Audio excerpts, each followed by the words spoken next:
Welcome back to the Faculty Factory podcast.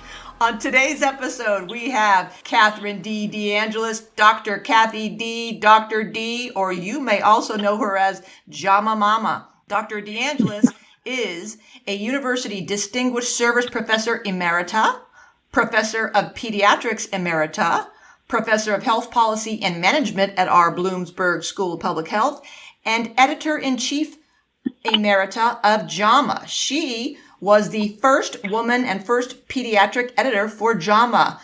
Kathy, welcome to the podcast. How are you doing, Dr. D? I'm doing just fine, thank you. And I want to make sure people heard you right. I am the distinguished, not extinguished professor, okay? Yes. Yes, those of you who don't know, Kathy D has a sense of humor. I started laughing right as we recorded this because I said, okay, Kathy, we're ready to go. Let me take a sip of water. And right as I introduced her, started talking, she said, are you sure that's water?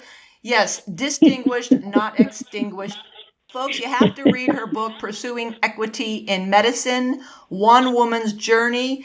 All proceeds go to charity. It is her fascinating life story. Dr. D, tell us how someone who has been held hostage by Chechen rebels and hit by a Chicago CTA bus happens to be so joyful and so full of life. I'll put it in perspective. My smart aleck staff at JAMA, which is where I was working when I was hit by the bus, told everybody that they said, Dr. D hit a bus. So it was, down from there. Look, I'm in a couple of months, I'm going to be 80 years young, and I don't feel much different than I did even 20, 30 years ago, except it takes me a little longer to get up and walk around before the kinks get out. Everything else is fine, and I'm just happy to be alive.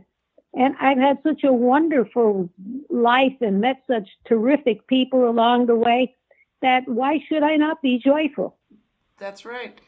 Well, friends out there in podcast world, Kathy, in her book, Pursuing Equity in Medicine, it's her whole life story, and it really is fascinating. I stayed up after 11 o'clock last night reading it, which is big for me since I'm normally in bed around 9 o'clock. But she talks about the 4 essential T's for any leader: tough-mindedness, tenacity, thick skin, and tender heart. And I just want to kind of keep that as a backdrop, but I wanted to ask Dr. D to talk to us about how she got into academic affairs when she was in pediatrics. And Kathy, if you could walk us through that first transition, the big transition from being a faculty member into that first dean role, and then how that kind of transition out of that adding on to that. Well, first of all, I got to tell you that everything I did prior to returning to Hopkins, I did my residency at Hopkins, and then I did some other things for a while in preparation to come back to Hopkins. And at the time that I went over to the dean's office, I was the director, the founding director of General Pediatrics Adolescent Medicine, the whole division. And I was also the residency director. And because pediatrics had 2 members for the faculty council, which met with the dean every month, the faculty council was the chairs of every department. But medicine and pediatrics, because of the number of faculty we had 2 members. So I was the second member for pediatrics, but that meant I was the only woman sitting around the table except for the secretary. So, if you're going to ask me to serve someplace, I'm not going to keep my mouth shut if I have something to say. Apparently, it was in the 80s, yes. And I was there for a couple of years. And what happened was about 1989, there was a new dean, Mike Johns. And he had noticed that I would keep handing things to the chair of pediatrics. And I'd hand him questions to ask. And sometimes I'd ask them, but usually I'd let him ask. or somebody had asked something and I'd pass him a note and then he could answer it. And Mike, who was chair of otolaryngology, head and neck surgery, and then became the dean, said he noticed that I kept doing that. So he asked if I would be willing to come over and be the then senior associate dean of academic affairs. Well, that's 7 offices, everything to do with education, a bunch of assistant deans, and me. Well, I was there about a little over a month, and the person who was the senior associate dean for faculty, he hated it. And what they all noticed was that, see, I'm a Eucharistic minister, so I would go to Mass every morning at 7 o'clock, and the chapel was in the hospital right across from the cafeteria. So people would know that I'd leave about 7:30, so they'd sort of amble beside me, and they'd say, Dr. D, can I walk you over to your office? And then they'd tell me about some problem. And most of the time I could figure out how to help them. And so Mo knew this, who was the then faculty senior associate dean, and Mike knew this. So Mike said, look, would you be willing to also take on being the senior associate dean of faculty? He said, you're doing it now. I said, well, yeah, of course. And about a couple months later, I became the vice dean. I was promoted. No increase in salary, of course, and not for becoming adding faculty and not for the promotion. But I really didn't care about that. And at the time, I was paid very well, so I didn't care. But what happened was, at that point, faculty affairs was me and my administrative assistant. And we also handled all academic affairs. So it was kind of a joke in a way, but on the other hand, it was easy because I didn't have to involve 10,000 people or 5 or 6 or 8 or 10 people. The buck stopped with me. Mm-hmm. And so if I couldn't handle a problem, I went down to the dean's office and I'd tell him what the problem was. And he'd say, well, how should we answer this problem? And I'd tell him, he said, well, go do it. So it was much easier then. Of course, things have become much more complex now. And of course, much more is being done now. But one of the things was just before I went over to the dean's office, the previous dean had asked me if I would look at a report that was given to him by the provost that showed that women were paid less than men.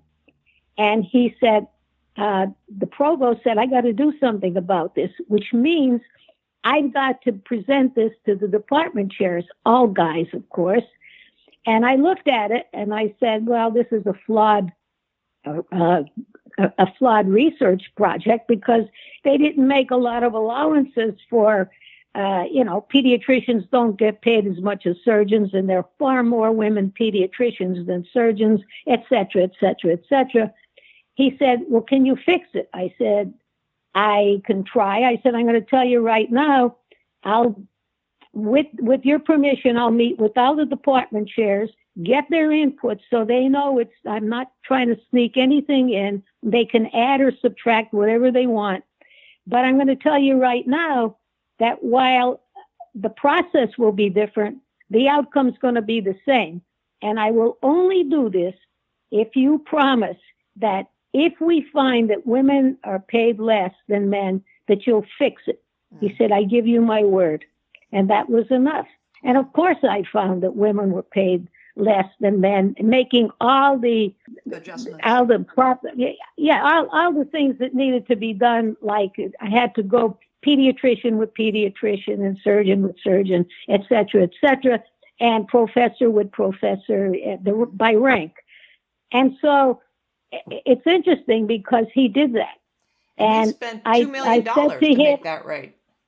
It took over $2 million for him to do it. It took him over 2 years, but after 2 years, there was equity in salary, and I did it I spent one weekend every year that I was there. I was in the dean's office 10 years because I continued doing that when I went over as the vice dean. Mm-hmm. And when I left to go to JAMA in 2000, I went over to the dean's office in 1990. And in 2000, when I went to Chicago to be the editor-in-chief of JAMA, there was salary equity, period. That was it. But going back to 89, one of the things I knew and I found, and I had data to show, that women were not being promoted at the same rate as men. So by this time I was in the dean's office, and I said to the dean, I showed him the data. I said, we've got to do something about this. His daughter was a medical student at the time. Wow. And so, of course, he was anxious to do it. Yeah, I always said that we could solve this problem immediately if every dean and every man dean and department chair had a daughter who was in medical school. It's much easier to talk to them then, or their wife was a physician. Right. And anyhow, just before I went over to the dean's office, my husband and I went to Africa and did a safari. And I'm like, the day before we left, I'm thinking, how the heck am I going to get women promoted? What are we going to do? There were only about maybe 14 of us who were professors at the time, still at Hopkins. And so we went up in a hot air balloon, and I had noticed that elephants are fascinating, absolutely fascinating creatures.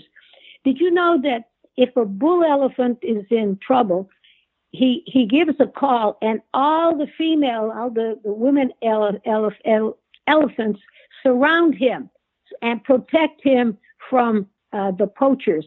That sounds familiar? Anyhow. Only because I read it in your book. Oh, okay. Well, it's interesting because every morning, I've noticed that the female elephants, usually with one and sometimes two little ones, would come together and they'd form a herd. And then in the evening, they'd sort of go off in their own place. And by sundown, there was no more herd, and each of the elephants went someplace. So I'm thinking about what am I going to do to get women promoted? And we're up in the balloon over the Masai Mara, and I'm looking down, and I see this high grass, and it's moist, of course, because it's early in the morning. I see the elephants and the little ones starting to come together. And I look down in the grass, and I said to my husband, I said, honey, I am stupid. Look down there. He said, what? I said, it's a network. He said, I said, we need a network. He said, okay. And he didn't know what I was talking about. He's fine. But anyway, I came back.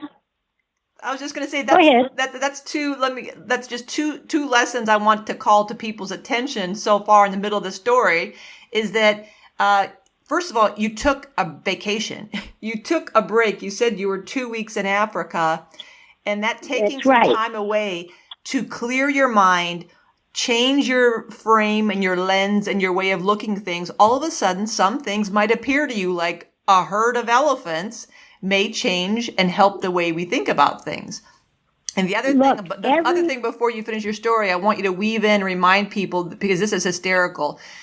This is exactly what you've done now in 2 examples of gender equity with salary and with promotion is the DeAngelis Rule of ordering drug tests, diagnostic tests. So I want you to share that rule because you implemented your rule perfectly in both of these scenarios.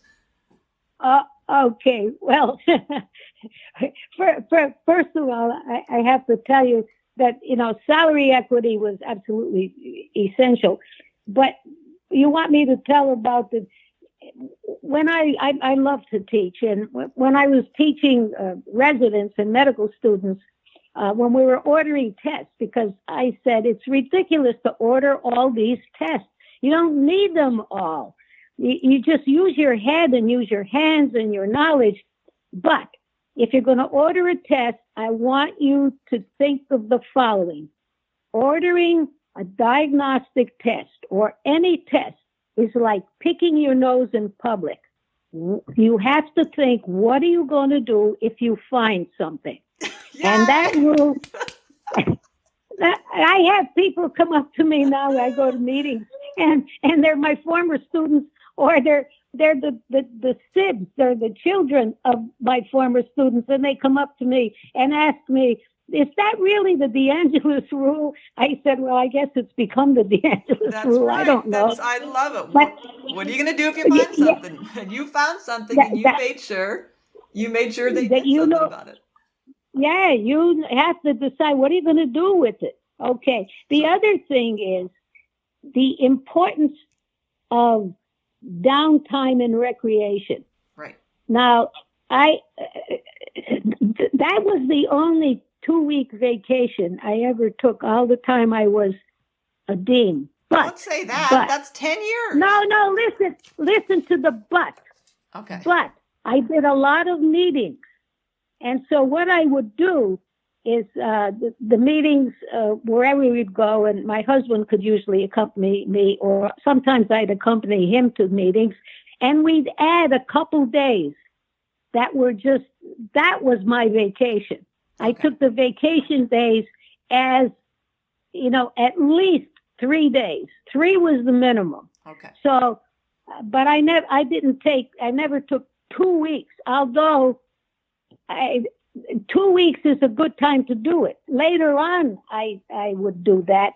But when I was discovering and starting new initiatives, I would do the 3-day minimum, 3 to 4 days hooked on to some business thing. Yeah, that because makes sense. It works out better. Right. But you have to take time to just, relax your brain, and you'd be amazed that you see things that you never would if you're so intent on problem solving. That's right. So that's what's important. So back to your story, before I interrupted you, you're in the hot air balloon. You tell your husband, I'm so stupid, it's about community. What did you then do? No. Tell me you jumped out of the balloon. It's about network. Oh, networking. You got to form a network. Yeah. So I came back to Hopkins, and I got I think there were 12 or 14 of us, women professors. I had a lunch for us. And I said, look, we've got to get women promoted. And so I said, we've got to work together. Each of us are going to take 2 associate professor women, 2 each, and we're going to mentor them. And in addition to that, once a month, I would have a luncheon for associate professor women who could get away, who didn't have a mentor. And I would meet with them and go over their CVs one at a time over a period of time. And we'd start to work with them and help them to know what they should and shouldn't do in order to get promoted. I also spoke to the Associate Professors Promotion Committee, but I had been the chair of that committee for several years just before I went to the dean's office. So that wasn't where the biggest problem was. The biggest problem was at the professor level. So I went and met with the professors committee, and I really, laid it down to them and said, look, if you don't promote women to be professors, you're just throwing away half the creativity and intellect that we have here at Hopkins. Now, I'm not saying that you should ever promote anyone who doesn't deserve it, but you also need to look at women and men with equity. Mm-hmm. I didn't say equality because we're not equal. Women are better than men in some things, and men are better than women in some things. But equity is extremely important. Equity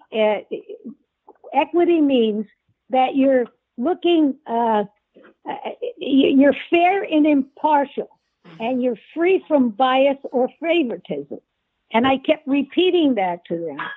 And then what started to happen was that we started to get women promoted.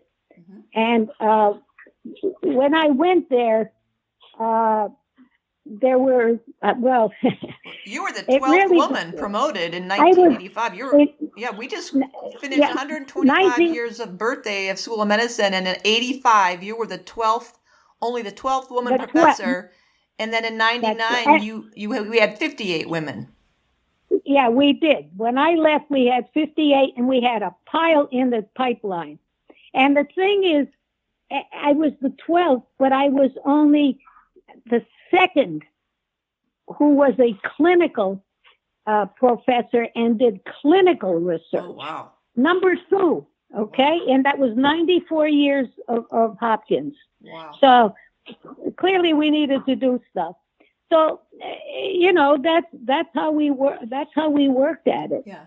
Well, Kathy, you talked about at the professorial level, and I'm sure this is the same case at many of the folks listening on the podcast right now. How did you educate the department directors or department chairs about getting women through the departmental level to even get to the school promotions committee?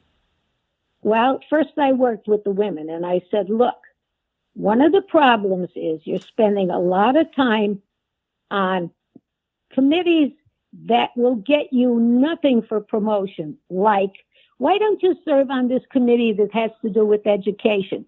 Because everybody wants to be a professor, but nobody wants to profess. I mean, it just drives me nuts. So I said, and they said, well, what are we going to do? We can't say no. I said, no. You don't say no exactly. Women, women are great at saying no, but sometimes you have to know how to say no. Mm-hmm. Certain times it's no, but other times, like in this case, I said, look, if your department chair asks you to serve on this education committee that nobody cares about, you say, look, I'd really be happy to do that, but I'll do it if you also put me on a different committee. And the other committee has to do with promotions or money. Mm-hmm. Yep. Okay? In your book, you say he or she who controls the gold rules. And I wrote that down. That's the golden. Control the gold. That's the golden rule. That's the golden rule. He who rules the gold rules, or he who has the gold rules. So that worked to some degree. The other thing is sometimes, women would come to me and they'd say, look, I just can't seem to whatever. Or one of the women professors would say, look, I just can't get her department chair to whatever. So I'd go and I'd have lunch with the department chair. And we'd have a nice little talk. And, I got along pretty well with everybody. And, you have to have a sense of humor sometimes. And, being in the dean's office, you could parlay some things that some of these guys wanted for their department. And, you're nice to me, then I'm going to be nice to you too. You're nice to me by promoting this woman who deserves to be promoted. And yeah, you wanted that extra, $25,000 or $30,000 for that piece of equipment? I suppose I talked to the dean about that for you. You see what I mean? I'm sorry. I grew up poor, okay? And I'm an Italo-American, okay? We know how to make deals, but they have to be honest deals. Right. I'm just laughing. Okay. I'm thinking of the story you wrote in the book, the Pursuing Equity in Medicine book, where you talk about when you were in JAMA in the building in Chicago, and you folks in your staff wanted to move cubicles or have higher cubicle walls, and how you finagled this kind of backdoor, kind of wink and a nod. You were made aware of when they were delivered, but the guy was trying to not give them to you, and then you said, I know they were delivered, so bring them on up, and you just kind of know how to make things happen, and then I think that's just so important. Figure that out, how to happen. You got to figure it out. You've got to know people. You got to take take the time to figure out people, to know what makes them tick. And some people you have to be a little tougher with. Other people you just can be as mellow as can be. Mm-hmm. And you know, but it's the mode of the deal. Mm-hmm. How do you get people to do what they need to do that's important? Mm-hmm. I wish our Congress right now somebody would learn that, but we'll see. But you'll get nowhere if you just let everything be the way it is. Mm-hmm. Nothing will change. Right. And if you're going to change, then, you know, that's why I tell people you started out with those 5 T's. It took me a while to come up with, you know, what were those T's. And I talk to people about tenacity. I can't tell you how many times people said no, or I didn't get a grant. I didn't get the money in the grant, or I didn't get something published the first time or the second time or whatever. But if you're tenacious, mm-hmm. and you have something that you know is important, you keep at it. And the tough-mindedness, not tough, but tough-mindedness means that you hold on to an idea as long as you believe it's good, no matter how hard that might be. You stick with it. The thick skin is the hardest thing for women because we personalize everything. Mm-hmm. And you just can't do that. But the easier thing is the 4th T, which is you have to have a tender heart. That's right. And the tender heart is essential because you got to forgive those SOBs who made you the target, which is the biggest T, you know. Well, you know, can you help us understand a little bit more how, especially you think about balancing that tender heart with thick skin? So the salty, the sweet, the tough-mindedness, but the tenderness. You talk in your book about you are so laser focused and so the tenacious Dr. D, and you are really so single-minded and laser beam when you want something. But then you have that playful side. You talk about how you would, you know, blast the William Tell overture in the JAMA offices, holler out, "Everybody on your horses and let's go," and you'd all tromp around like you're riding a horse and having such fun, and yet people still take you seriously. So how do you manage to do that? Can you teach that? Can we learn that? Because I also sometimes feel like I'm not taken seriously because I have kind of a silly edginess, kind of dry humor. And so I never know how or where to use that. But you seem to do that with ease, and people just, when you walk in the room, people light up because you just have that humor. Was it the Sisters of No Mercy who made you this way? How do you figure this out? No, actually, I never went to a parochial school. What? I just tease it. I was trained by the Sisters of No Mercy. See, it's part of my joke. I learned very early on that, I love jokes. And you'd be amazed. The Jewish comedians are masters because almost every one of their jokes or their stories, there's a lesson behind it. Mm-hmm. They make you laugh, but they make you think. Right. And so I learned, and I'm a kind of somewhat of a mimic. So I can do different accents. And sometimes that helps you if you're dealing with someone from a different culture and you can do something with them in their culture, you make a friend immediately. Hmm. And if you can tell a joke and you can share a joke that's pertinent to their background or their culture, there's a bond that forms. Mm-hmm. And I'll tell you, to this day, every single day, people send me jokes from all over the world. There isn't a day that goes by that I don't get a joke on my email. But I send jokes every day to, different groups of people because I think you have to laugh. Yeah. But it also forms a bond with people, and it shows a side to you. I mean, one of the things that just floored me, I'd been married about, 10 years, maybe, no, I guess about 20 at that point. And I went to the grocery store, but I was in the dean's office then. I had just gone into the dean's office. And it was my husband's birthday. So they had these balloons, I love you balloons. So I bought one, and I was walking out with the groceries. And one of the faculty, one guy who was an older man, came up to me and he said, "What's that balloon?" I said, "It's for my husband." And I laughed. He said, "I'm amazed." I said, "At what?" He said, "I didn't think you were like that." I said, "Like what?" He said, "That's so sweet." I said, "Are you telling me I'm not sweet?" And he looked at me and I laughed and he laughed. He said, "I apologize."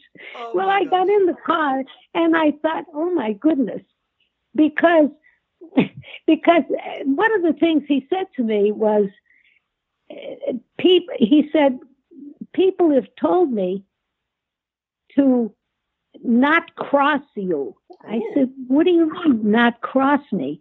They said, "Because you can be really serious if somebody does something really bad."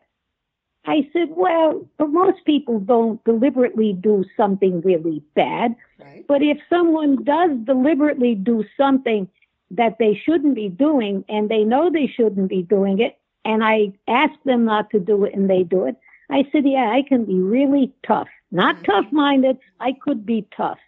I said, "But that's not who I am." And he said, "I realize that." He said, "That's a great balloon." He said, "I'm going to tell my wife about this." I said, "Go tell her. I'll call her and tell her if you want." That's cute. But see, it's just your persona. And I was shocked that he thought that, but he didn't know me at all. Yeah, it's interesting. And we get to be our level, the leadership presence and the characteristics that people put on us and have assumptions about how we are to be or to behave. And that divulging or letting people into your personal side can be very, eye-opening and, I had no idea. But I love the way you marry the joyfulness and humor with a serious position and positions of huge authority and tremendous power and influence. Yeah, but you see, you could never use power for power's sake. Mm-hmm. You use the power to do things that need to be done. And one of the joys of growing older is I'm a hugger. I mean, I told you I'm of Italian descent, and Italians hug. The men hug, they hug each other. The women hug, they hug each other. And when I was younger, I had to be careful, who I would hug, and that people who got to know me, I hug all the time. And you just made me think. I'm on the advisory board for the Government Accountability Office. And yesterday we had our annual meeting. Now, these people sitting around the table, I have no idea how I got there because, John Glenn was on it, Connie Morello, the congressperson, people like that are on that.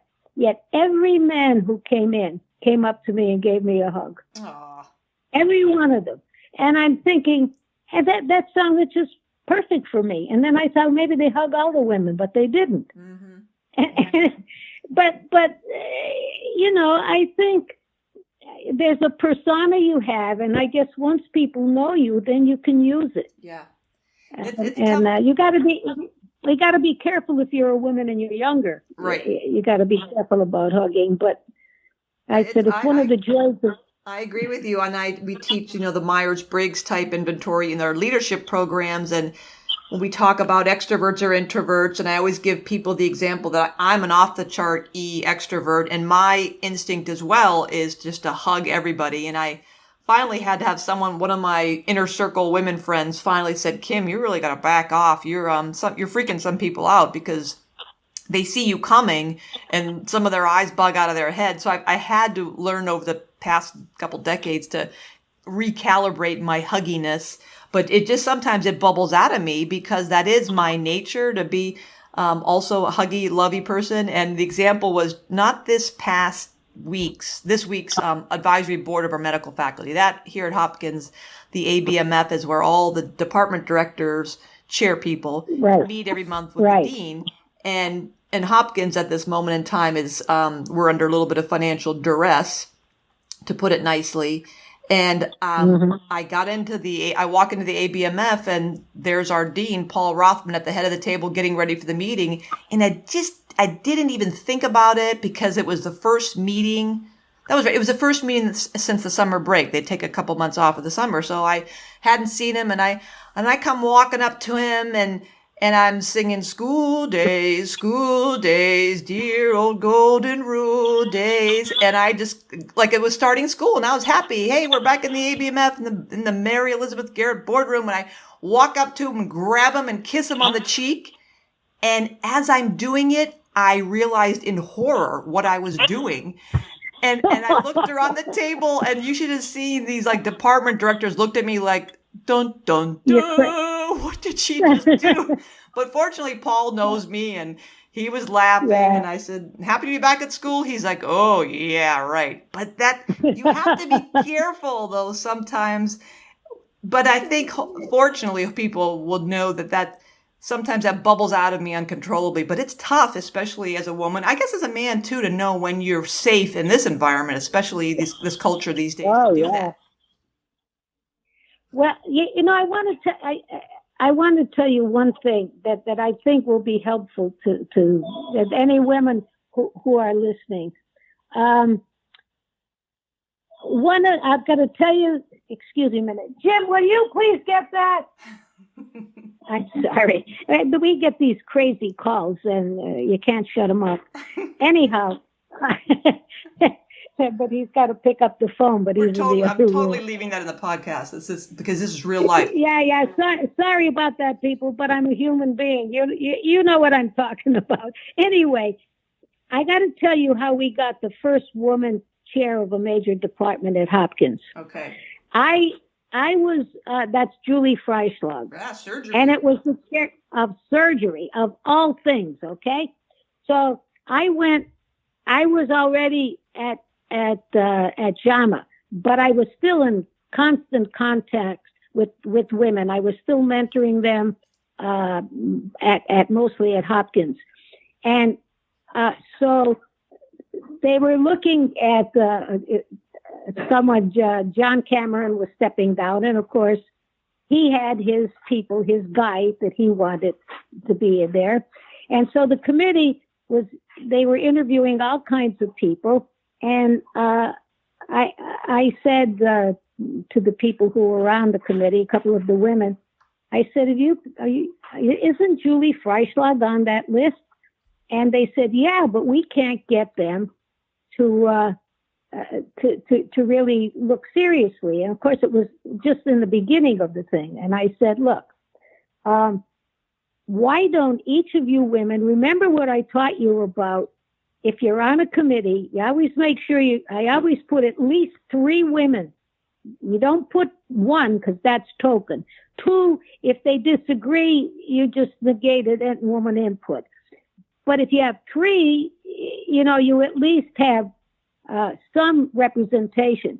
But I said, what you do is each woman take a different man on the committee and work with him. And now you have double the number of votes. So that's what they did. And great strategy. I said to them, well, yeah. And I said to them, don't just say you're not going to vote until you at least interview her because she is dynamite. Okay. Now, I had known that she had been offered the chair of surgery at the University of Michigan. And the dean there, when he made the announcement, all the surgeons, the professors, came to his office and said, if she comes here, we're all going to resign. And he reneged. Well, I'd like to tell you what I said to him. I saw him about a month later. And it's the sorriest thing he ever did, because every time he sees me, he tells me how stupid he was. But anyway, the women did that. They interviewed her. She was clearly the best candidate. And they said that's who they wanted. And they had enough votes because the guys went along with it. And a couple of the guys just on their own said they saw that she was the best. Now, Ed Miller, who was the dean, could have reneged, except he had a daughter in medical school. And, okay. And so he hired her.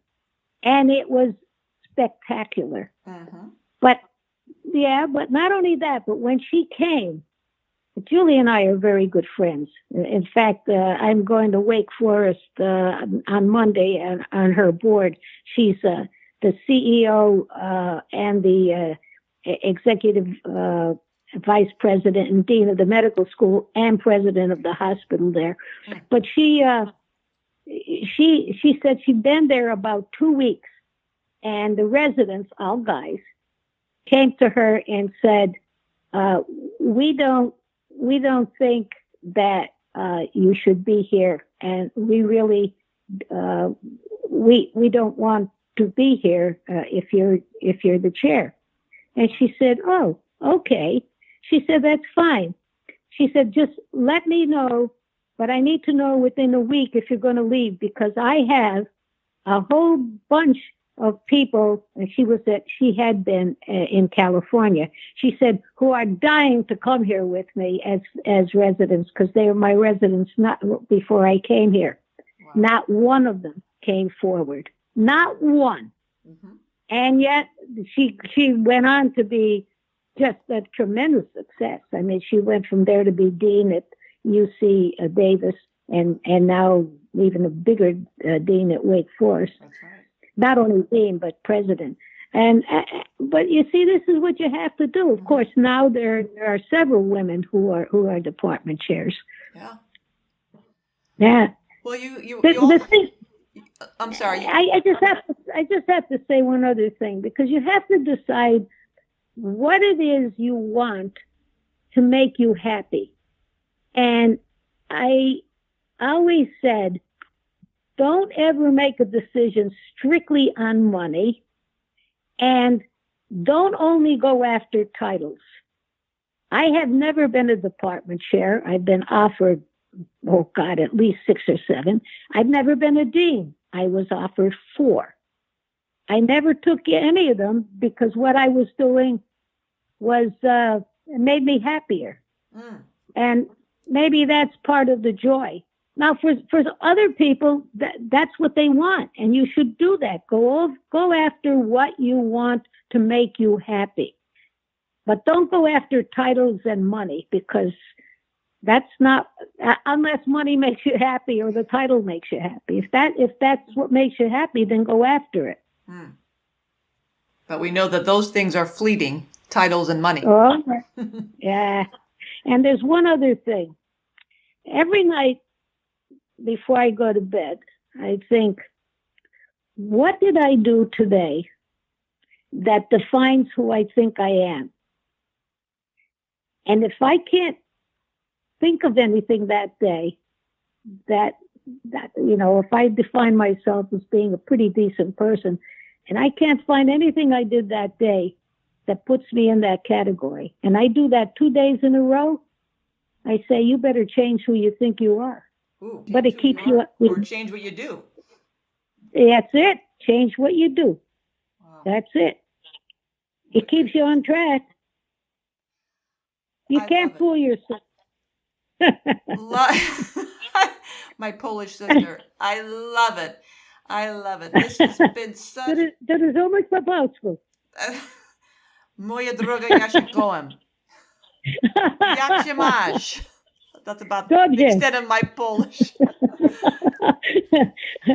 Well, my godmother was this Polish. This is wonderful, Kathy. I can't tell you how much the audience is going to love this. I cannot wait to get this out there and have folks listen to it. I hope you all have enjoyed listening to this, how we've gone from elephants and networking to, I don't know, Chechen rebels and buses and tenacity and thick skin and tender heart and tough-mindedness. If you'd like to hear Kathy D, Dr. D, come to your place or talk to her some more, or invite her to your institution, just, leave a note on Faculty Factory website. Let me know. And this has just been great, Dr. D. We really appreciate your time. And until next time, folks, we'll see you back on the Faculty Factory podcast. Bye, everybody. Bye. Thanks for tuning in to Faculty Factory Podcast. The mission of the Faculty Factory is to build and support a community of leaders in faculty development who share tools, resources, wisdom, and encouragement in service to our faculty members, schools, and institutions. We encourage you to go to facultyfactory.org to find out more, get in touch with me, ask me any questions. Maybe you want to be interviewed on the podcast. Thanks for tuning in to Faculty Factory Podcast. We'll see you next time. The Faculty Factory podcast and website is sponsored by the Johns Hopkins University School of Medicine Office of Faculty. For more information, visit facultyfactory.org.